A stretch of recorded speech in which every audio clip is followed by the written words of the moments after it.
Hey guys, good evening. Welcome to Uttarakhand advance GK. आशा करता हूँ सभी अच्छे होंगे, स्वस्थ होंगे, आपकी स्टडी अच्छी चल रही होगी। तो गाइस, इस वीडियो में उत्तराखंड से सामान्य ज्ञान में हम जो है श्रीदेव सुमन करेंगे। इससे पहले हमने बछेंद्री पाल, मौलाराम, गोविंद बल्लभ पंत आदि पर हमने उत्तराखंड व्यक्तित्व में वीडियो दी है। अगर वह आपने नहीं देखी है तो आप प्ले लिस्ट में जाकर देख सकते हैं। हमारी उत्तराखंड सामान्य ज्ञान MCQs के भाग 20 से 21 आ चुके हैं। वह भी अगर आपने नहीं देखे हैं तो आप प्ले लिस्ट में जाकर देख सकते हैं।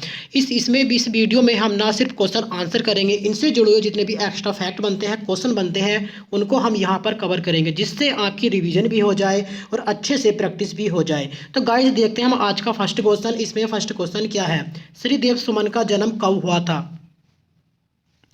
तो श्रीदेव सुमन का जन्म 1916 में हुआ था। जोल कहाँ पर और कब हुआ था? 25 मई 1916 में हुआ था श्रीदेव सुमन का जन्म। नेक्स्ट क्वेश्चन, श्रीदेव सुमन का जन्म कहाँ पर हुआ था? तो श्रीदेव सुमन का जन्म 1916 में हो जाता है 25 मई को। और लेकिन कहाँ पर होता है? टिहरी। और टिहरी में कहाँ पर होता है गाइस? याद रखना, जोल गांव, टिहरी। नेक्स्ट क्वेश्चन, श्रीदेव सुमन ने नमक सत्याग्रह में भाग कब लिया?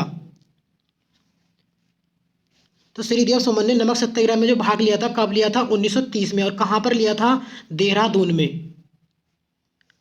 नेक्स्ट क्वेश्चन, श्रीदेव सुमन ने नमक सत्याग्रह में कितनी उम्र में भाग लिया था? तो श्रीदेव सुमन ने नमक सत्याग्रह में जो भाग लिया था 14 वर्ष की उम्र में लिया था। और कब? 1930 में। और कहां पर? ध्यान रखना, देहरादून। नेक्स्ट क्वेश्चन,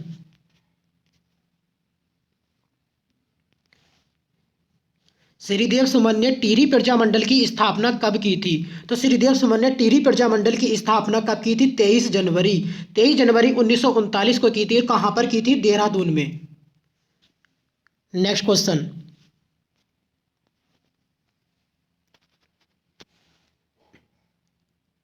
यदि हमें मरना ही है तो अपने सिद्धांतों और विश्वासों की सार्वजनिक घोषणा करते हुए मरना पसंद करेंगे। किसने कहा था यह वाक्य? तो श्रीदेव सुमन ने कहा था। अधिकतर क्वेश्चन में जो है, पेपर में, एग्जाम में जब होता है तो अधिकतर हमारे जो वाक्य होते हैं, जो सिद्धांत दिए होते हैं व्यक्ति द्वारा, तो वह क्वेश्चन बन जाते हैं। श्रीदेव सुमन का यह कथन काफ़ी महत्वपूर्ण हो जाता है परीक्षा की दृष्टि से। आप इसे जो है अच्छे से देखना। नेक्स्ट क्वेश्चन,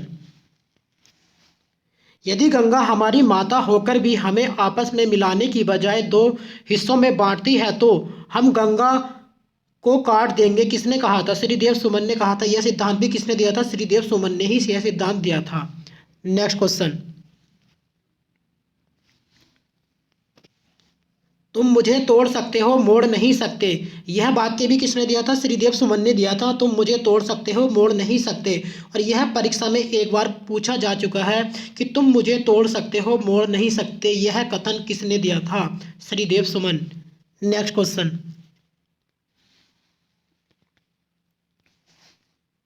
श्रीदेव सुमन पर राजद्रोह का मुकदमा कब चला? तो श्रीदेव सुमन पर राजद्रोह का मुकदमा कब चला था? 1944 में। और यह पूरी डेट क्या थी? 21 फरवरी 1944 को श्रीदेव सुमन पर राजद्रोह का मुकदमा चला था। नेक्स्ट क्वेश्चन,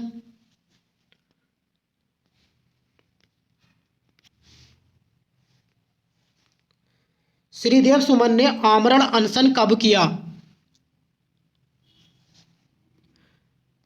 तो श्रीदेव सुमन ने आमरण अनशन कब किया था? 1944। और यहाँ पर डेट क्या थी? 3 मई 1944 को। यह क्वेश्चन भी आयोग ने अपने पूछा था कि श्रीदेव सुमन ने आमरण अनशन कब किया था? 3 मई 1944 को। और श्रीदेव सुमन हमारी परीक्षा की दृष्टि से काफ़ी महत्वपूर्ण हो जाते हैं। श्रीदेव सुमन, अच्छे से रिविजन करना इसका और बार बार रिविजन करना। श्रीदेव सुमन ने आमरण अनशन कब किया था? 3 मई 1944। नेक्स्ट क्वेश्चन, श्रीदेव सुमन के पिता का नाम क्या था? श्रीदेव सुमन के पिता का नाम क्या था? हरिराम बैडोनी। तो मैंने आपको पिछली वीडियो में बताया था कि माता, पिता और पत्नी से संबंधित अधिकतर क्वेश्चन बन जाते हैं परीक्षा में। तो श्रीदेव सुमन की पत्नी का नाम पूछा था एक बार, विनय लक्ष्मी। इसी वजह से हम परीक्षा में की दृष्टि से देखते हुए हम माता, पिता और पत्नी को अधिकतर रखते हैं व्यक्तित्व में। तो यहाँ पर श्रीदेव सुमन के पिता का नाम क्या था? Hariram बैडोनी। Next question,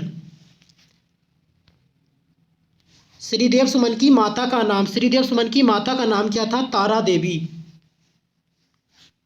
next question,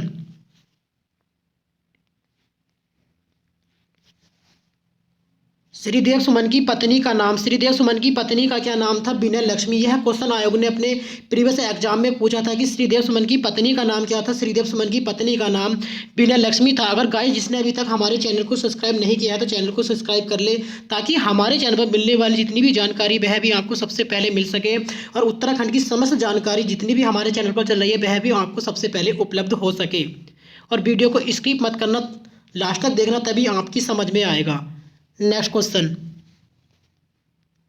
Shridev सुमन के बचपन का नाम, श्रीदेव सुमन के बचपन का नाम क्या था? श्री दत्त। नेक्स्ट क्वेश्चन, श्रीदेव सुमन ने सुमन सौरभ नाम से कविता कब प्रकाशित की थी? तो श्रीदेव सुमन ने सुमन सौरभ नाम से कविता कब प्रकाशित की थी? 1937 में। नेक्स्ट क्वेश्चन, श्रीदेव सुमन की स्मृति में पहला सुमन स्मृति दिवस कब मनाया गया था? तो श्रीदेव सुमन की स्मृति में पहला सुमन स्मृति दिवस कब मनाया गया था? तो 25 जुलाई, याद रखना 25 जुलाई 1946 को पहला सुमन स्मृति दिवस मनाया गया था श्रीदेव सुमन की स्मृति में। नेक्स्ट क्वेश्चन, श्रीदेव सुमन की बेड़िया और हथकड़ी कहाँ पर सुरक्षित रखी हैं आज भी? तो यह क्वेश्चन काफ़ी महत्वपूर्ण है, इसे आप नोट डाउन कर लेना। कहाँ पर रखी हैं इनकी बेड़ियाँ और हथकड़ी? नई टिहरी। नेक्स्ट क्वेश्चन, श्रीदेव सुमन की मृत्यु कब हुई थी? तो श्रीदेव सुमन की मृत्यु कब हुई थी? 1944। यह क्वेश्चन भी काफ़ी महत्वपूर्ण है परीक्षा की दृष्टि से। श्रीदेव सुमन की मृत्यु कब हुई थी? तो 25 जुलाई 1944 को श्रीदेव सुमन की मृत्यु हुई थी।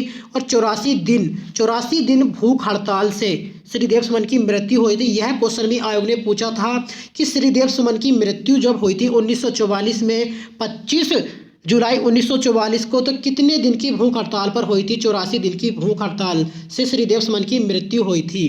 तो बाकी दोस्तों इस वीडियो में इतना ही। अगर वीडियो अच्छी लगी हो तो वीडियो को लाइक, कमेंट, चैनल को सब्सक्राइब करना ना भूलें। मिलते हैं हम नेक्स्ट वीडियो में। धन्यवाद।